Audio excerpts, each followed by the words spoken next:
Thank you everyone again for attending the National Farmers Union webinar series, NF University. Our presenter tonight is Didi Pershouse, and the topic is small water cycles, expanding the climate conversation. Didi Pershouse presents an entirely new view of water, soils, and climate.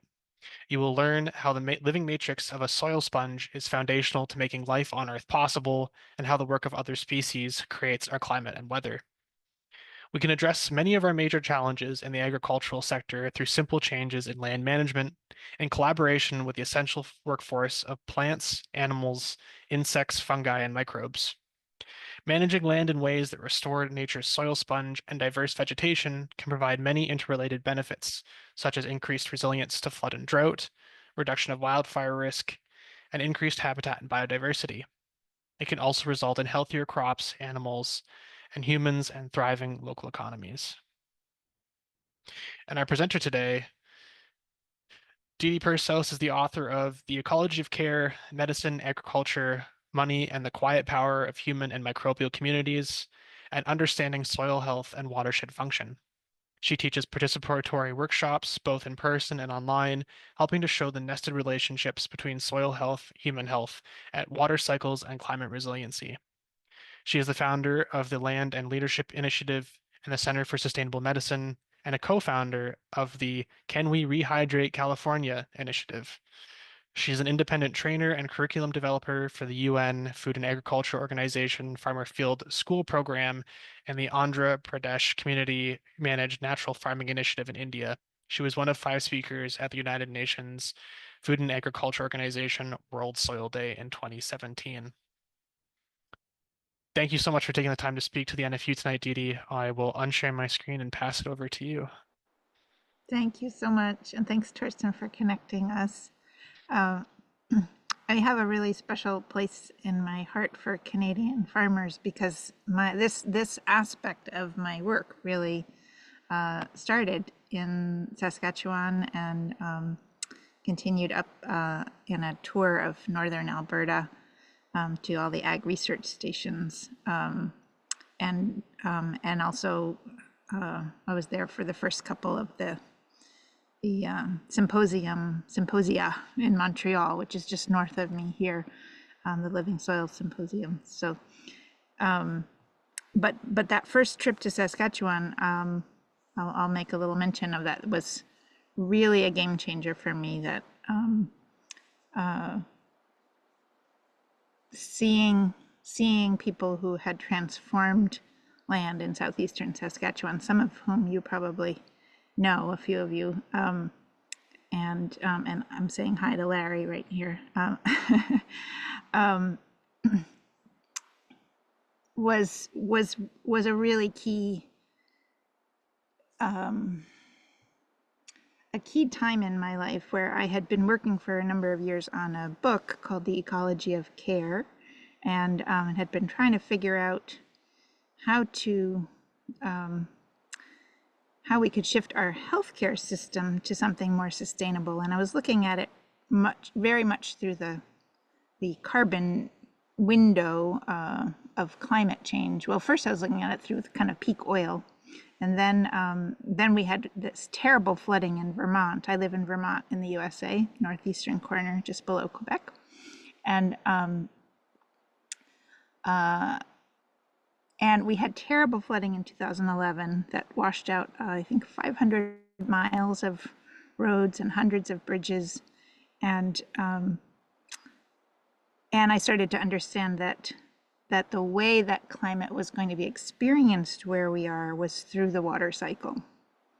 And so then I kind of adjusted what I was writing in my book about, well, how can we practice healthcare in a way that has a lower carbon footprint?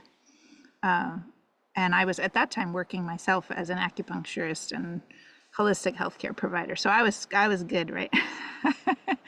But as I learned more and more, and I'll say a bit more about that learning as we go along. But as I learned more and more, I realized that not only was climate change affecting the water cycle, but the water cycle was affecting climate.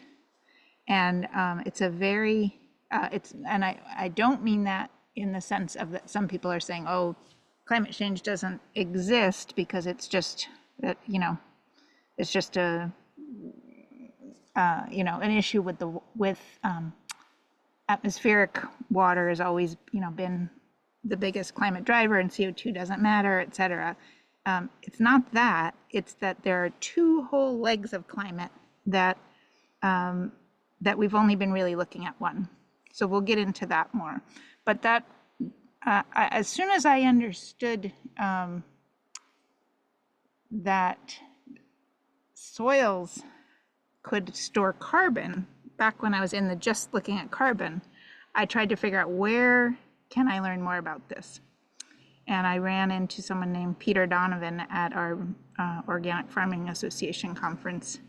And he's the one who brought me up to Saskatchewan and really introduced me to this whole world of people who are farming very differently. So I'm going to share some slides here. Give me a moment. That will take you through a little bit of my story, but more just where I have gotten to at this point. In terms of my understanding, because I think there's some really key aspects of this that if we don't get these fast, we're missing a huge opportunity to change things. So, okay, so here we are. Is that showing? Yes, okay.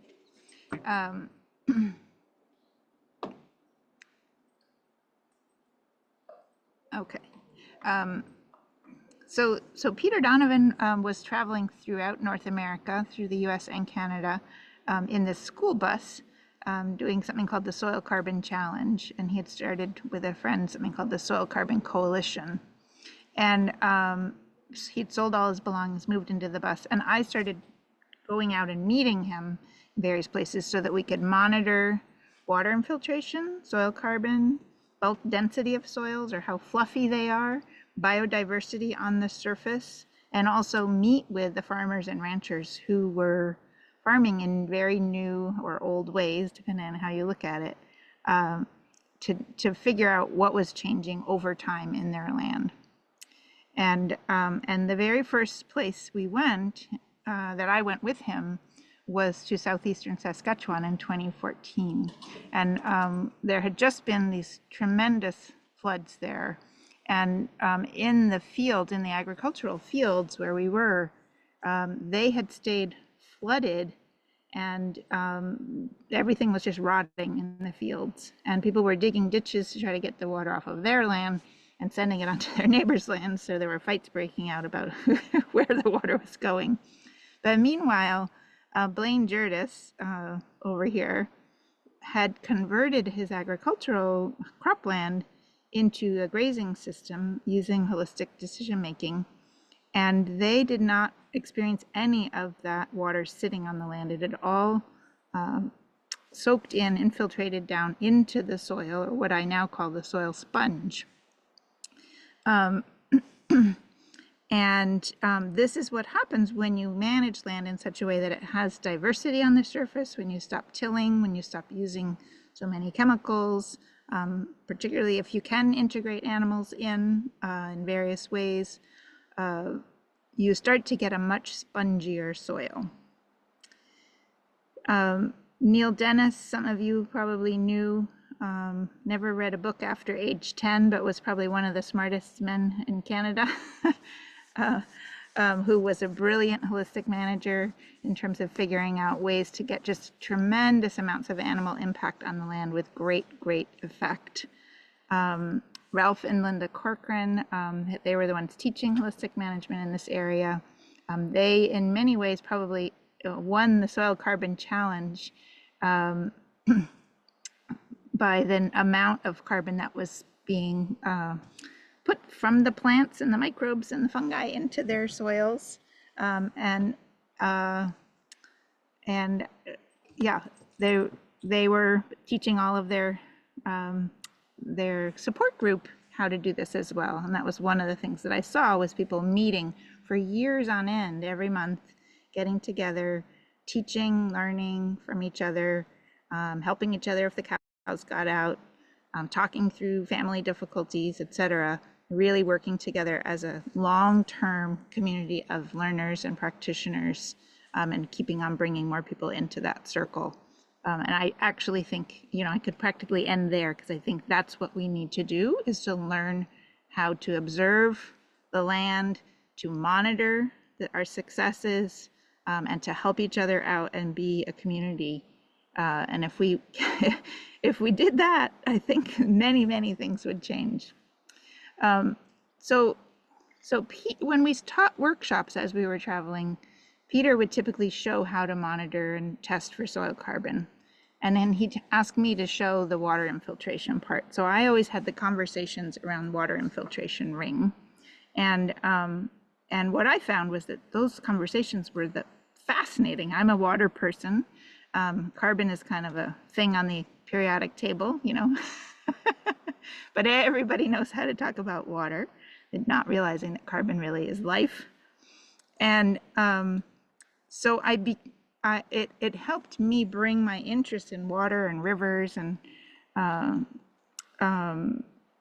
biodiversity back into this question that I had about climate resiliency and climate mitigation. So at one point I was out in a field with Peter and Blaine, and Peter mentioned something about that that healthy soil is more like bread, and unhealthy degraded soil is more like flour. So a few months later, I had pretty much completely changed my career to be working on this. And I made that transition by getting some grants to write curriculum, which is available for free. I'll show you later where you can download it.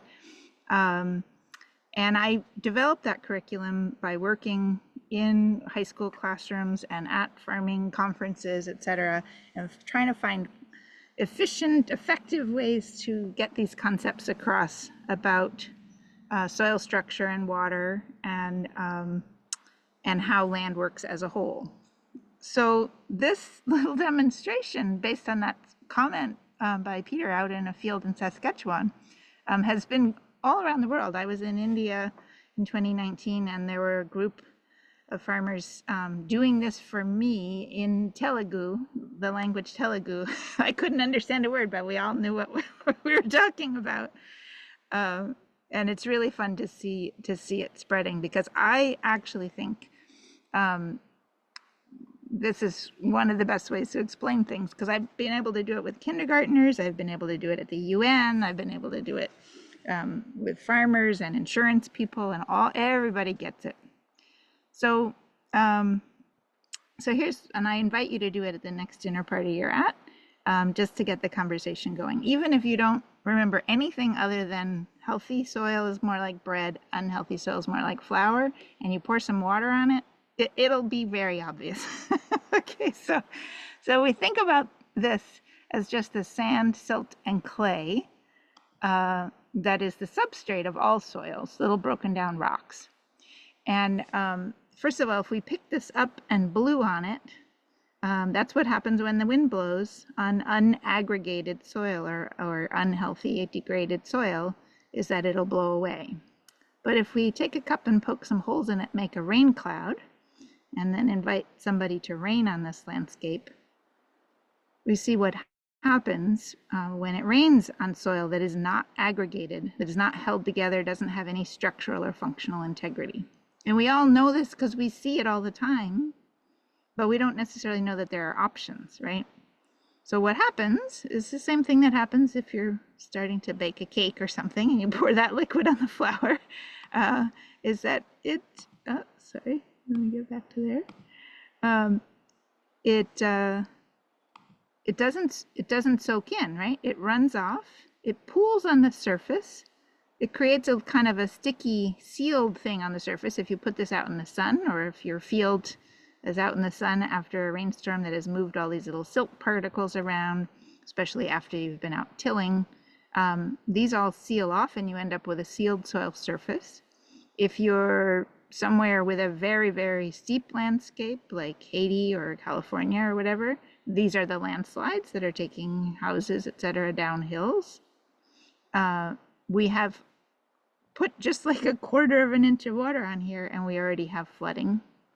And in those rivers, we have the soil, so the rivers are running very brown and muddy, right? And you can see this after it rains. If you're somewhere where the soil doesn't have that structural integrity, the rivers are going to look very brown after a rain. It's also going to take whatever else is on the field and bring it into the rivers and lakes and streams and oceans, etc.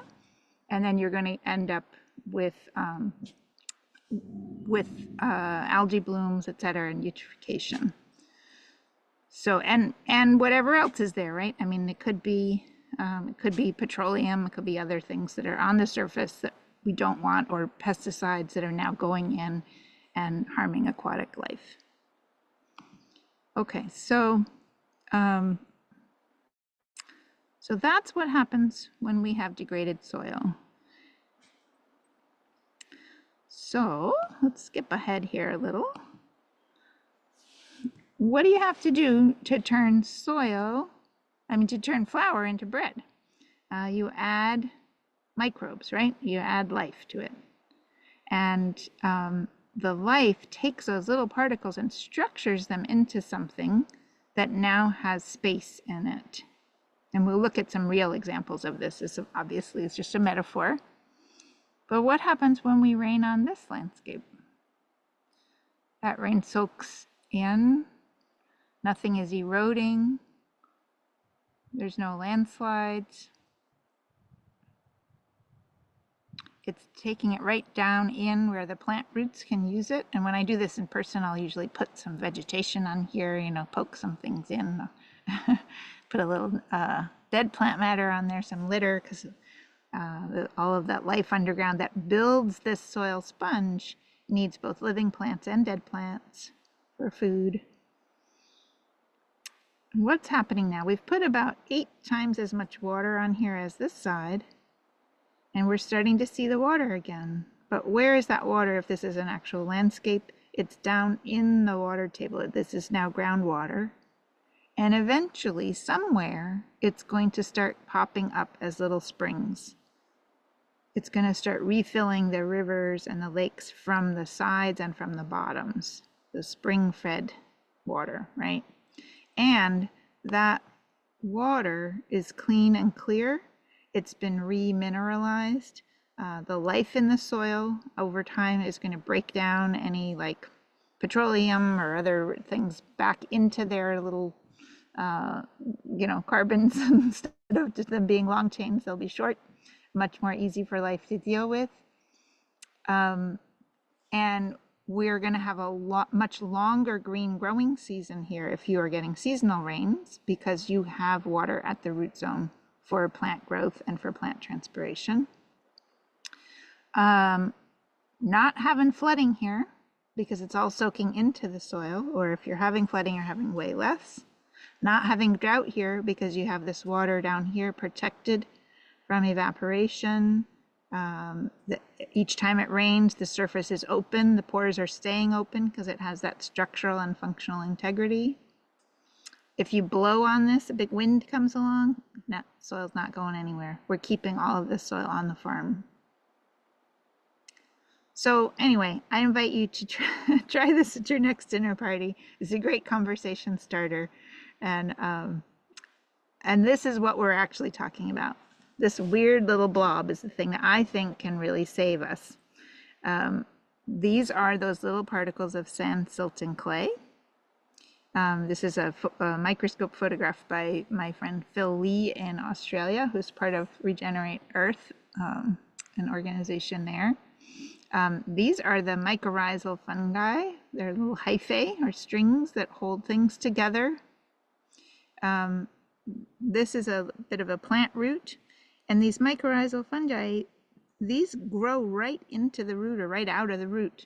And they are going out and getting nutrients and hidden water that's hidden inside the soil pore, bringing it back to the plant finding things in the right ratio and at the right timing of like, do I need a little copper and now a little more selenium after that, just like grazing animals, figuring out what to eat when, and also bringing that back to the plant. That means the plant has all of the nutrients it needs to be healthy, and anything that's eating the plants, whether it's you or a cow or a bird or an insect, they're also getting that benefit transferred to them. Lots more to say about that. I don't know that we'll have time tonight, but we might. But the nutrient integrity of plants and animal products that are grown in a system like this is dramatically different than in the soils that are more like the flower. But what I really want you to look at here is not any of the stuff that's here, it's this space, this sacred space underground.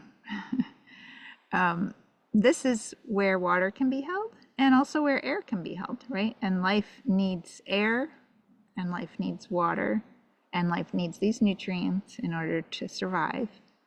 And this space basically provides that for the life underground, which is the workforce that keeps building this too.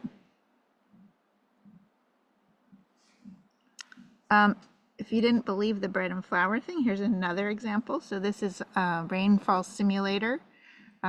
These are like big cookie cutters that have cut sections of soil out, and they are open on the bottom but with a screen. And then you rain over this, and probably many of you have seen these, but I think this is a particularly good example of it.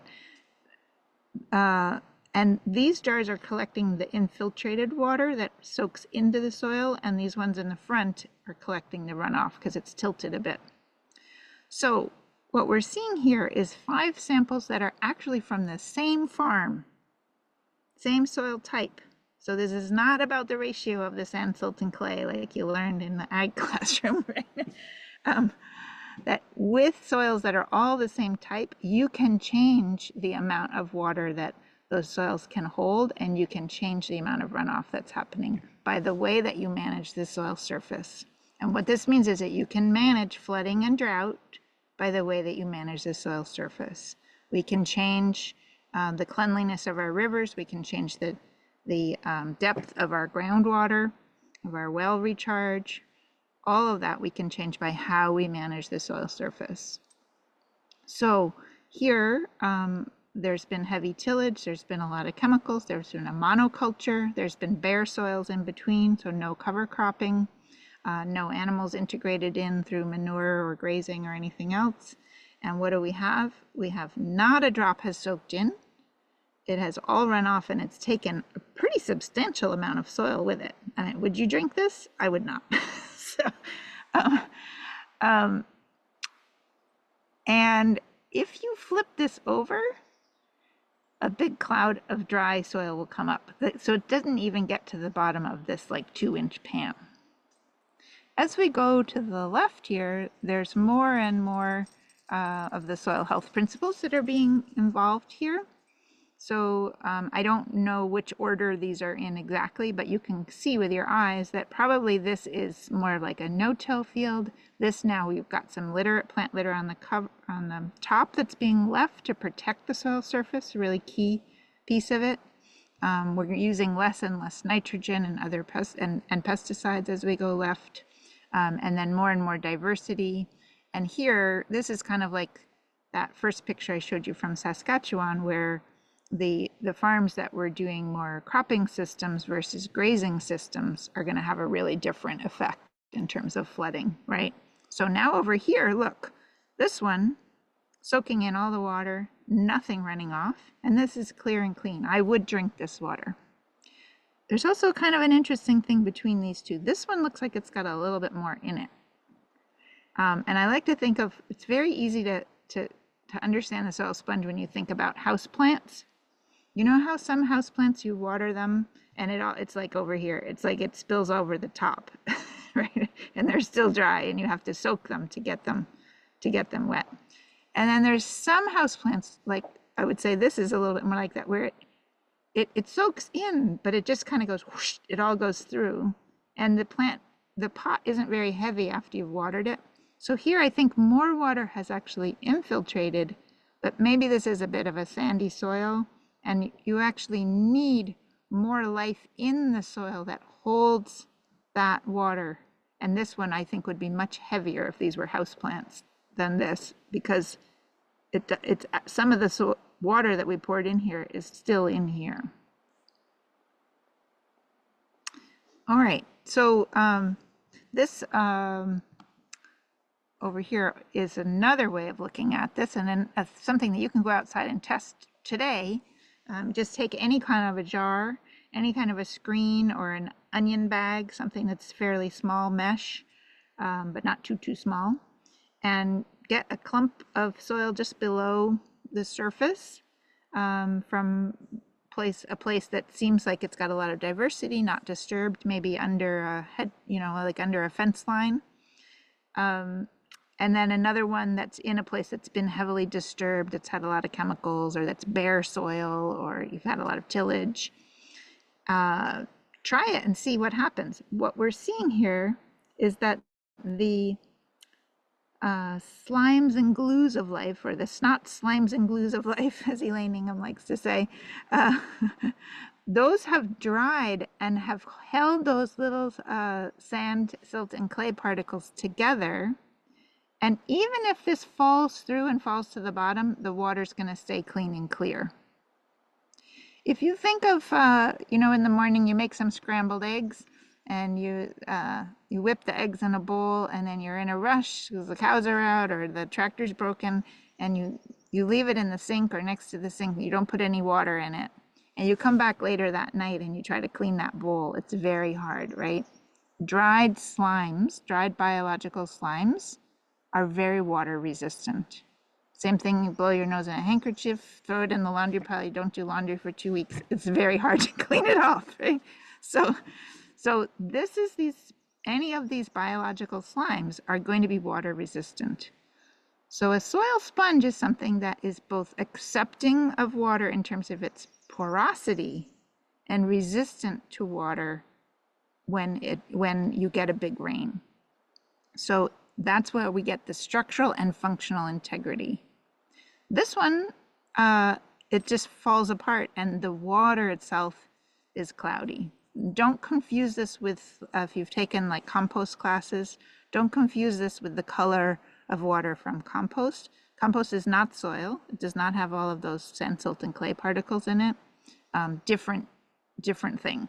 But here, what we see is you see the smaller soil particles, probably the silt and clay particles, that are falling apart. They don't have that coating on them, those biological coatings on them. And so they're just now suspended in the water and it will stay brown.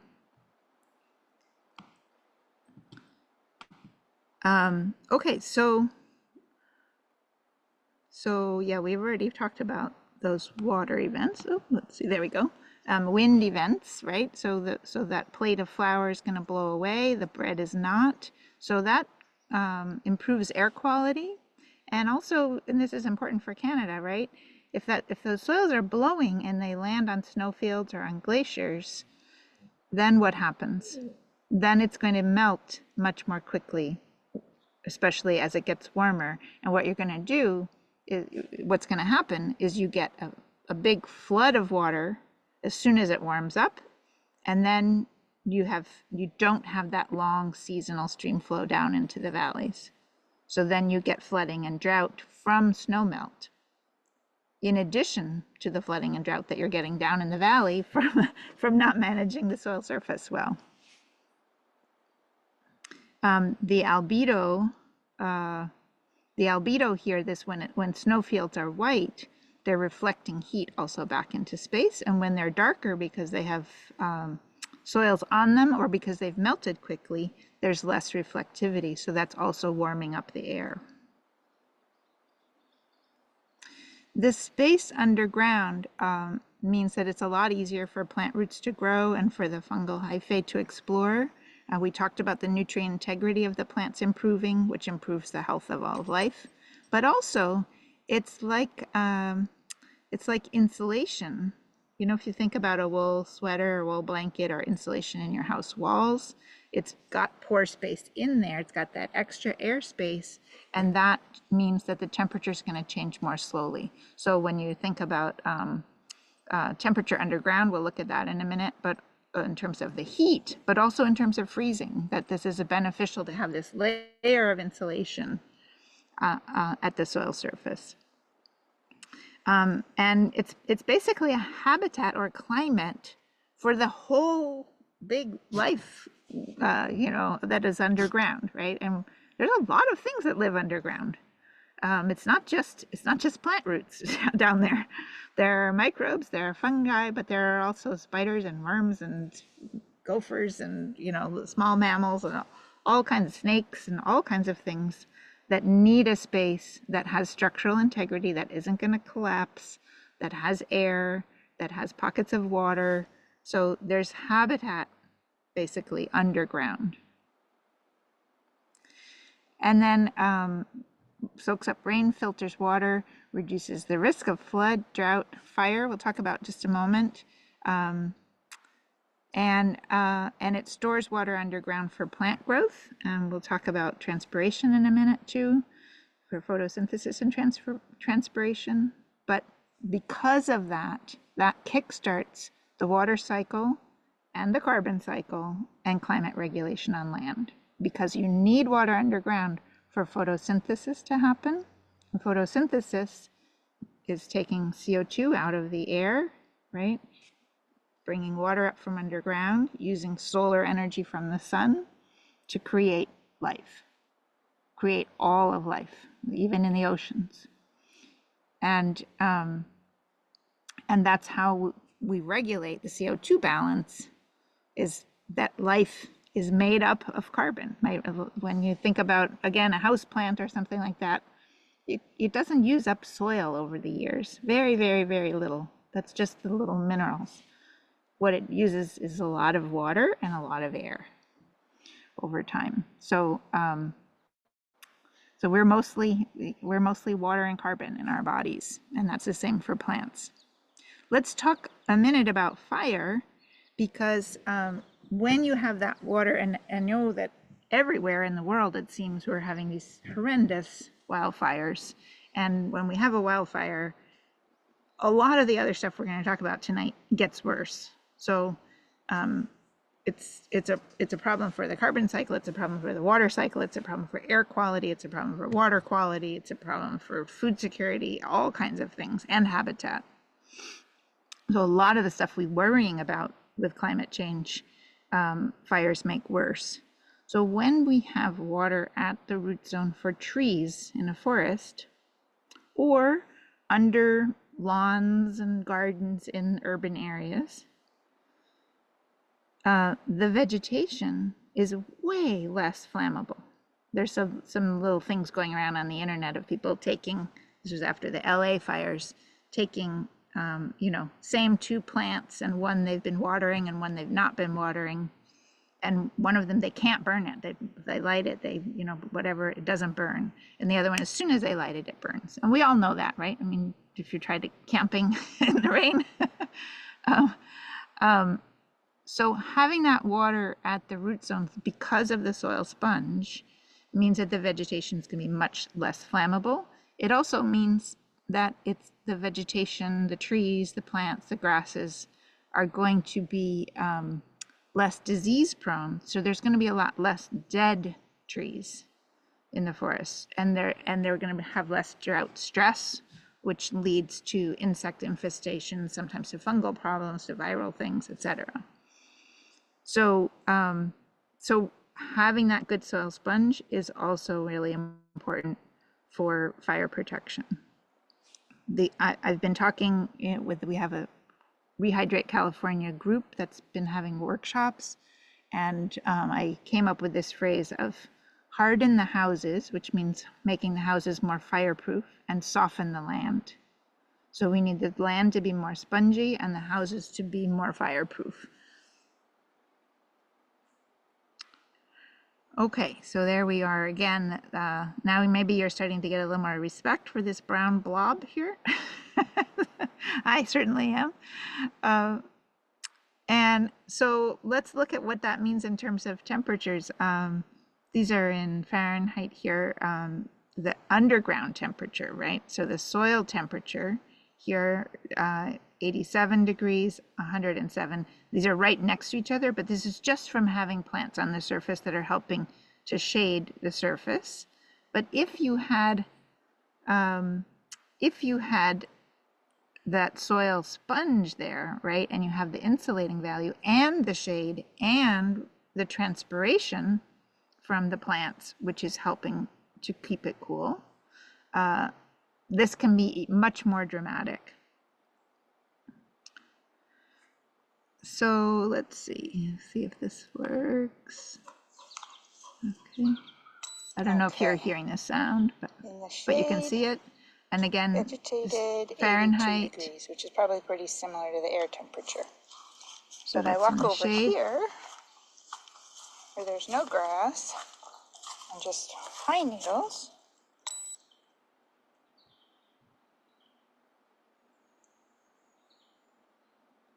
almost 130, slightly different angle here, 160, quite different. If I go to this clump of grass, it's even still surrounded by a lot of heat, it's 104, or thereabouts, depending on where I pointed. Okay, so oops, we'll go through this one. Okay, now I'm over at. So I want to talk about two legs of climate here.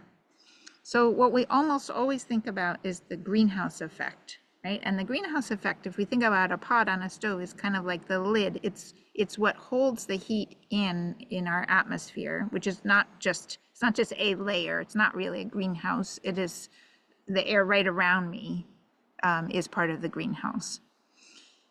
But that's like the lid that's holding the temperature when the heat can't get past and escape out to space because of that lid, basically. But we can also change the temperature of the climate by turning down the flame under the pot, and that is the land surface temperature. So what you just saw with that temperature thermometer, that handheld thermometer, is that even just out in my yard, just a clump of grass is 50 degrees Fahrenheit cooler than the pine needles right next to it. And if you go over in the shade and the more vegetated area, it's like 80 degrees Fahrenheit cooler. That's a ridiculous amount of change, right? And if you look at that soil, just the thermometer that we saw, from 80 to 110 or whatever it was, when we're worrying about climate change temperatures, we're talking about 3 degrees difference, right? But now we're talking about we have agency to create on that land surface a temperature differential of 20, 40, 60, 80 degrees change. That soil surface or that land surface, because if you go to pavement, it's going to be even hotter, right? That is reflecting that, it's not reflecting, it's radiating that heat up into the air above it.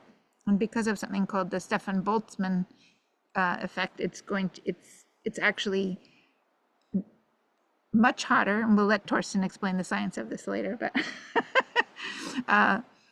a dark impermeable surface that doesn't have vegetation on it is going to be radiating a lot more heat into the air than the cooler surface that is more porous and more transpiring, etc. Part of what's going on here that is really key, we talk a lot about soil carbon and photosynthesis and how that can take carbon out of the air and put it into the ground, right? Or leave it in vegetation and forests. But the other thing that's happening when plants are photosynthesizing is that they're taking the water from their root zone, if they're lucky enough to be growing in a spongy soil that has water in it, and that water is being used for photosynthesis, but a lot of it is being released from their leaves, from the underside of the leaves, where the stomata are, that the same place that the CO2 comes out. And as that water is being released, it's evaporating. It's evapotranspiring, is what we sometimes say, or just transpiring. And what that means is that the water is changing from liquid water, that, like, you know, if you break open a plant, there's usually water in the stem, into water vapor or a gas that you can't see. You can't see, it's not the mist, it's not the clouds, it's actually invisible when it's in that form.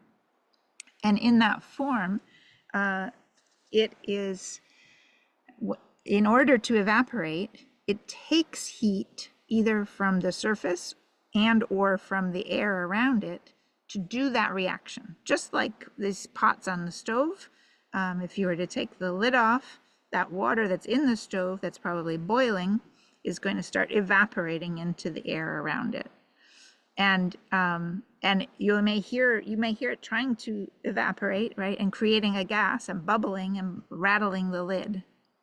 So the same thing, this heat of the sun, and is doing that with the water that's in the plant. It's evaporating, and it's taking heat for that reaction. And that heat changes from heat that you can feel, that's called sensible heat, into something called latent heat. And latent heat means that it's no longer heating things up. So we experience this all the time. I just had to put this scarf on right before we got started because I jumped in a pond a little while ago and my hair is still wet on the back of my shirt, and that water is evaporating and the back of my neck and the top of my shirt is cold. So it's cooling that part of me because that water is evaporating. If you sweat, that's why sweat cools us down, because as that water evaporates from our skin, it cools because it's using the heat and it cools it down. So the difference between a place where there is transpiration and where there is not transpiration happening is unbelievable. What we were just looking at was the soil surface, but what we're now talking about is the air around the plants, because a lot of that soil surface is from the sponginess of the soil or from the shade of the plants. So evaporation also happens from bodies of water, which is why we go to them when we're hot. This is the pond I just jumped in. And you don't need a whole pond to cool off, right? We know this, that water, when we get water on our bodies, when we're near bodies of water, it is cooler, right? So this spot where my niece is reading a book in the Adirondack Mountains is cool for a couple of reasons, from the shade and from this transpiration that's happening from this grapevine here. I'm gonna come back to this in a minute. Where's the next slide that I was going to? Oh, come on, hang on. All right, we're missing some. Let me stop here 1 sec, because there's something that's really key here that I want to show you. It's probably just got hidden here. 1 sec.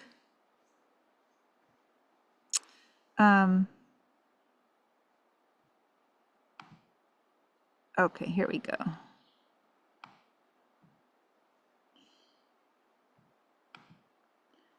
And you have to forgive me, I'm forgetting. I think everybody except us is in Celsius, right? You guys are in Celsius. Am I correct? You're correct. Okay.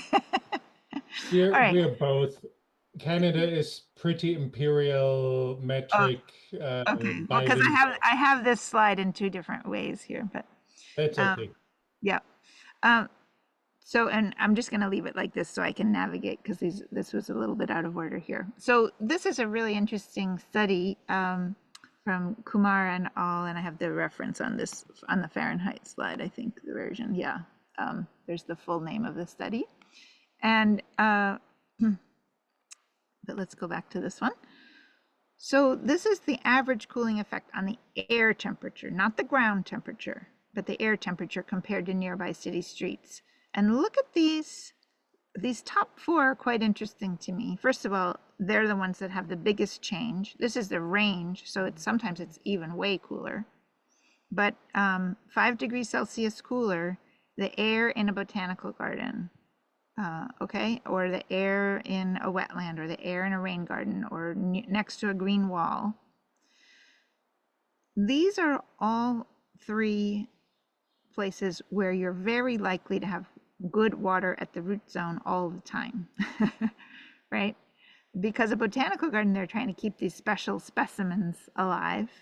A rain garden, just by its very nature, a wetland by its nature, and a green wall, most of the green walls in England, I happen to know, they have, they're not just the ivy, they're actually now keeping a water source at the root zone. But even these other ones are pretty amazing. I mean, this is already more than what we are worried about the climate change numbers, right? And I will say, this is local and regional cooling. It's not necessarily going to cool the entire planet, but hypothetically, it could.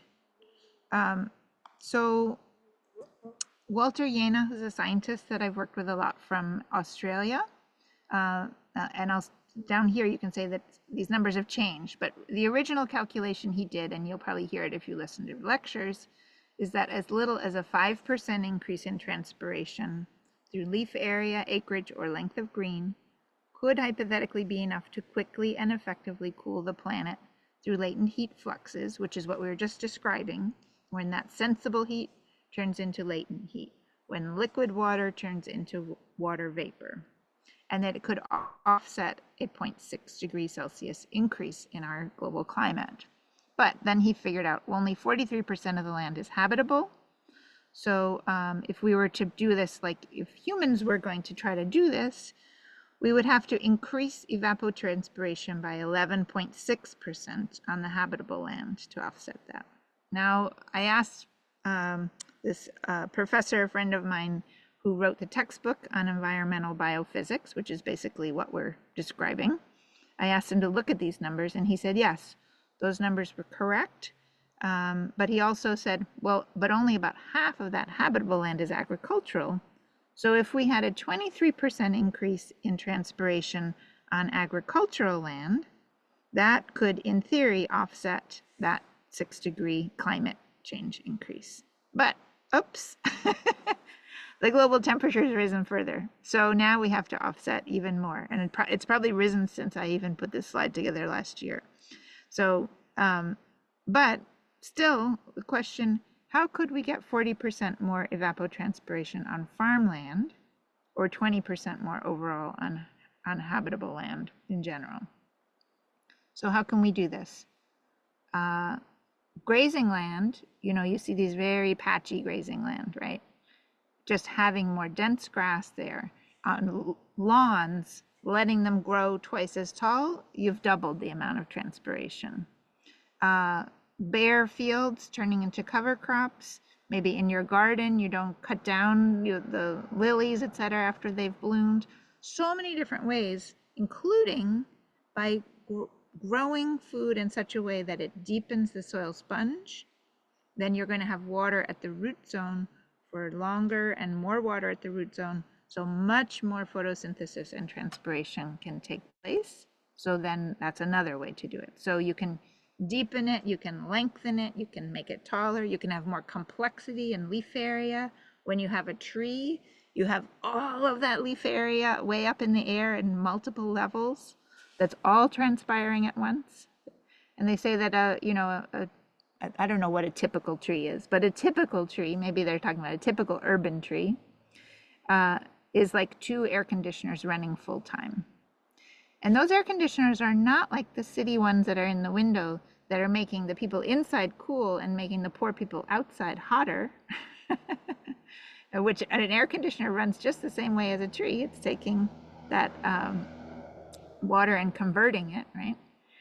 But they're actually taking that, and the heat doesn't come back out again until the water recondenses. So in an air conditioner, it recondenses on its way from inside to outside, and it drips outside. And the heat is released when it drips outside, right? Because there the water's condensed again. In a landscape, that heat is released whenever it recondenses. And what we'll see is that water vapor or gas that the plant is transpiring is recondensing multiple times. So I'm going to stop for a minute here because I've been talking a lot. And I want to just talk through have you imagine a summer day in a very rural place that's very deeply vegetated, that has plenty of water and deep soils. I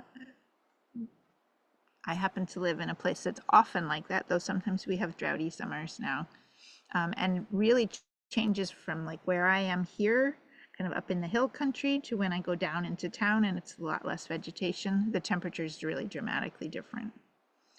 But what I will see in places like this is that you get up in the morning and it's cold, right? You've gone to bed with some sweaters on. You get up in the morning, it's cold. Go out on the porch, and if you walk outside, first of all, there's dew on the grass. Your feet get wet. Maybe you sit on the porch in the sun and start to warm up. The sun comes up over the meadow, and a mist starts rising off of the meadow. And what's happening there is, as the sun comes up, photosynthesis starts happening. The plants take up water in their root zone. It's transpiring the water, but the plants are also releasing all kinds of volatile organic compounds, the things that make everything smell so good, the pinene and the terpenes, but also the, all of the stuff that makes flowers smell, makes herbs smell nice. That's all floating in the air too, and pollen, etc. And those are things that water vapor can recondense onto. So you see this little morning mist coming up. And the same thing is often happening over a lake, right? Or over an ocean, because all of the life in the lake and the ocean releases things, and then the water can recondense. But then the sunlight, that water is like suspended as a mist, and then the sunlight warms that up and it evaporates again. And so then it's clear, the mist is gone. And by noon, you have a hot, sunny day and you need to go jump in that pond I showed you. And then afternoon, those clouds start forming again, but they're much, much higher up. So now when that water has condensed again and the heat is released into the air again, it's way out there. It's not, we don't have to worry about it. It's not warming us up in the same way. The heat that was at the surface is now taken up and away from the surface, and now it's condensing again into a bigger cloud. By the time you're ready to go swimming again, it's a big fluffy like rain cloud, and it's cooling you off because it's shading you, right? So it's a high albedo cloud that is preventing now the sun from reaching the earth. So it's cooling in another way. So we had that cooling from transpiration, and now we have the cooling from the cloud, that whenever that cloud is over you, you're cold, you have to put your sweater on. And when the cloud keeps going, then the sun is coming down again. So we have this alternation of cooling and warming from the sun and those big clouds. And then you get everybody in the car to go to the lake and it starts raining, right? What happened there, and the scenario I'm actually thinking of is in the Adirondack forest, which is not too far from here, a few hours from here, but it's one of the largest forests in the Northeast. I think it is the largest forest in the Northeast here. And there we have very, very regular afternoon thunderstorms, just like almost in a tropical rainforest. And in a forest, you have so much of those volatile organic compounds, so much of the microbes that live in the trees that are released with transpiration. Did you know that the sky has a microbiome just like your body does and just like a plant does? So the microbes that are living on the plants are released through transpiration, taken up into the air, and those microbes are one of the only things that is actually can condense enough of those suspended water droplets that are condensed on all of those nice smells in the air, to condense enough of them to get it to fall back down again as rain. And this is true actually over the oceans, that the microbes produce things that help to condense to make those amazing ocean clouds. And it's true over forests. There are some other things over high altitude grasslands that help to make ice crystals in the air, and then bringing down snow. We're really just beginning to learn about this. But Walter Jena, that same scientist I was talking about, studied this back in the 60s in Australia when they were studying, what's it called?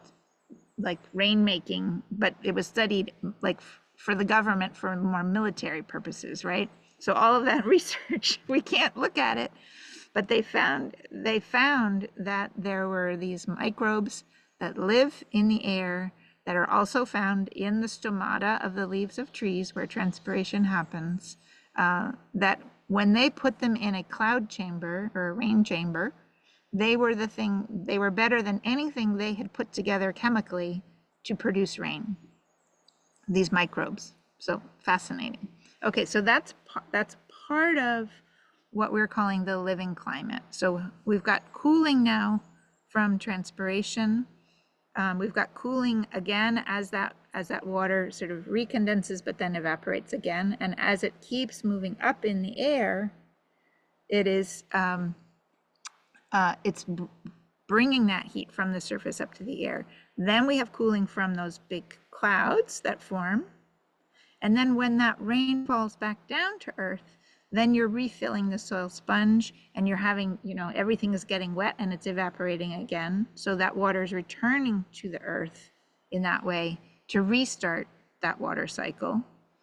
So then what happens, right? So then you have that afternoon thunderstorm, and then the evening is nice and cool because everything's wet, right? So it's just like wearing a wet shirt or something. But also as the sun goes down, the sky is clear of clouds, it's clear of mists, it's clear of hazes. Those have all done their thing. It's already back down in the ground. And you have these beautiful stars at night, and all of the heat that has collected in the big rocks and in the soil and in the pavement and in your black car and in your black dog and everywhere else can escape out to space. One of the things that we don't hear that much about climate is that one of the largest increases in heat is in nighttime temperatures. And it's because we don't have this nighttime radiation window open. We have humid hazes, we have smog, etc. We have dust in the air, we have pollutants in the air. And those are not allowing that heat to escape at night.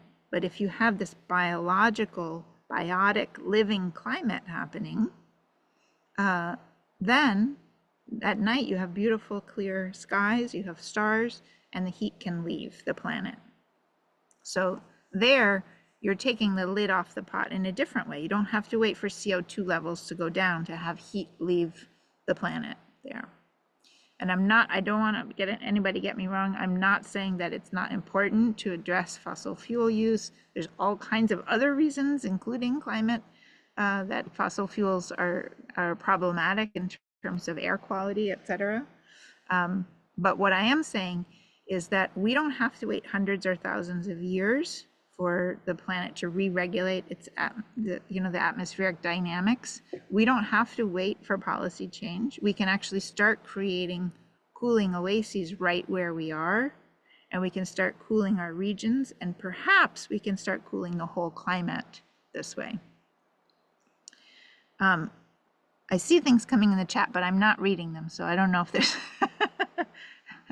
Torsten, if there's things that you wanted to bring in. I'm just keeping some notes so that there's a correlation between when you talk about what. That's all I'm doing. Okay. And let's see, how are we doing? We're getting, I would say we're kind of close to the end of our time that we want to shift into having more of a conversation. Let me just quickly look here, because I think there are a couple other points I wanted to make here before. There's lots more that we can talk about, but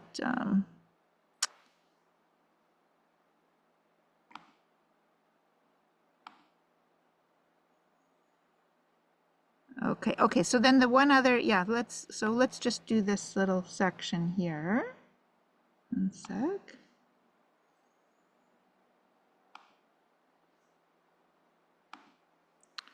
So what we're describing is the living climate or the biotic climate or the other leg of climate change that got kind of forgotten when we started to focus so much on CO2. This is not new science. This has been studied in great detail. And Torsten was trying to study it, but it was sort of there at the transition, and I'll have him talk more about that. But here, a lot of this we've talked about through this story I was just telling, but basically, you know, that the diverse plants, etc., create a soil sponge. It soaks up rain, preventing flooding and drought and wildfire. More plants can grow and the green season lengthens. That additional water and vegetation provides more cooling through transpiration and latent heat fluxes. That more moderate surface temperatures from the soil moisture and shade means that there's less heat radiation from the surface back to the air. These low pressure zones form over cooler, greener landscapes, and they pull in moist air from the coast. This is referred to sometimes as the biotic pump. And what's happening there is when that water goes from that gas form and it recondenses into like cloud droplets, it's actually becomes it's like a suction, creates a pressure in the air, low pressure, because it goes from being very expanded to being very contracted.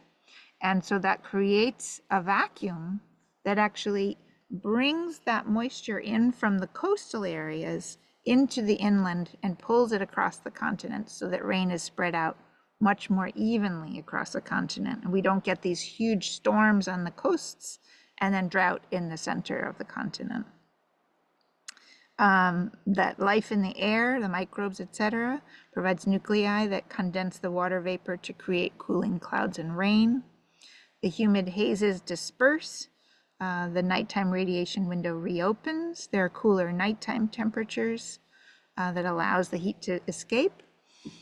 And the sponge soaks in the water and slowly releases it. There's more dew then in the morning because of the temperature difference between with the vegetation and the air.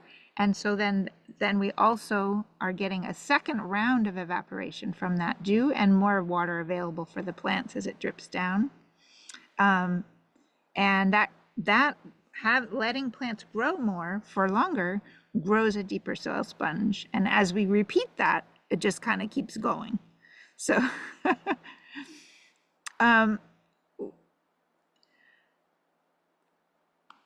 I want to talk a little bit about the second trip I took with Peter in Canada, which was we went into Alberta and up through the different agricultural research stations there right around the same time that Christine Jones had done the same tour. They had various speakers and workshops that were doing this tour.